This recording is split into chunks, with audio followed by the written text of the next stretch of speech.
Welcome to the Xpress-pay Knowledge Center. My name is Melissa Rothazinski, and I am the Education and Training Expert at Systems East.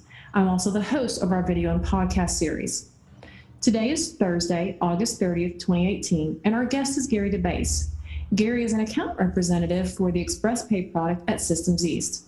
Today, Gary and I are going to discuss why our ePayments provider charges a fee.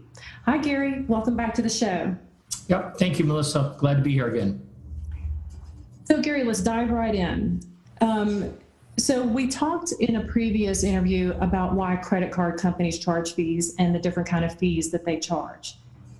Now we're going to talk about why an ePayments provider charges a fee, which is different. But first of all, what exactly is an ePayments provider? Well, that's a good question. ePayment providers actually develop software that provides the technology so you could accept the credit card, debit card payments via the web. Also, they maintain security, the highest level of security, so that your credit card information is not compromised. So they refer to it as PCI 1 compliant. That's the highest level of security in the industry. Very important. We know about Home Depot and Target, et cetera. So they're providing a great security to avoid breaches. And then the third thing is they provide a convenience for both the merchant and the consumer making the payment. So they have the ability to make the payment online at any time, 24 hours a day, 7 days a week. Okay, great. So then that leads us into what a site fee is. We've mentioned that in the past. So what is a site fee?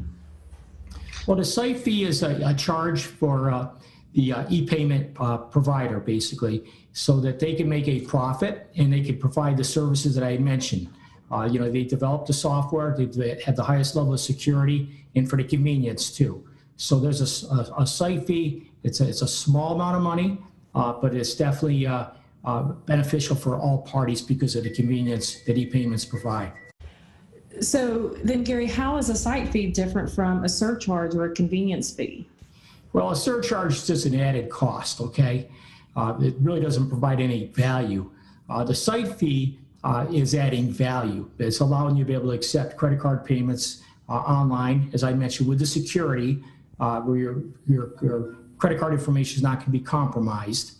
And also you have the ability to be able to pay 24 hours a day, 7 days a week with the convenience of from a web, tablet, or your smartphone too. How can businesses manage the site fee or reduce or recover some of the fees that they incur in order to provide that convenience to their customers? Well, the business can pass the site fee on, since the e-payment provider is a third party processing on the business's behalf. They can charge a site fee because they're providing that service. In essence, they're bringing them business, the merchants bringing the e-payment provider business, they can reward them back a portion of that site fee to offset their credit card costs. Okay. So we have discussed what an ePayments provider is. And the provider is the one that develops the software, the technology, maintains security so that personal identifying information is protected, credit card numbers are not compromised, and that provides a convenience both to merchants and consumers alike. And we've discussed a site fee that's charged because the ePayments provider is delivering a service that the merchants and consumers need.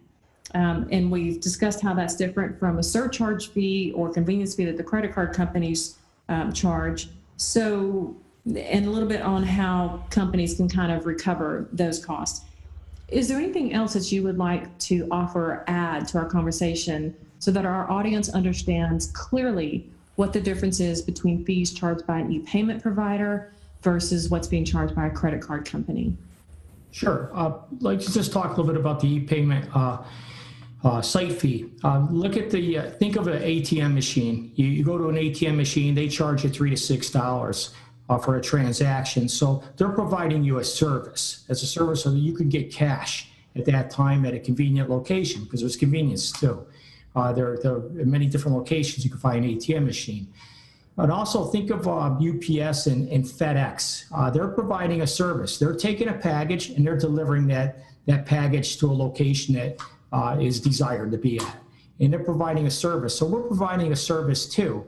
Basically, we're taking your electronic funds and making sure that they're processed in a secure environment over the web, tablet, or smartphone through the, and they're not, your information is not being compromised because of the security levels, and they're making the payment. So all parties are happy. The consumer's happy that they get to be able to pay with the convenience, and also the merchant is be able to accept credit card, debit card payments 24 hours a day, 7 days a week without having to handle the information. So there's a lot of advantages to ePayments. Well, folks, that wraps up our time today. I want to thank Gary for joining us and having a conversation about what an ePayments provider is and why an ePayments provider charges a fee and how those are different from credit card fees. And if you have any questions, you can contact us using the information following this interview. And other than that, we look forward to seeing you at the Xpress-pay Knowledge Center. Thanks for watching. Don't forget to like, comment, and subscribe. Or if you have an idea you think we should discuss, leave it in a comment below.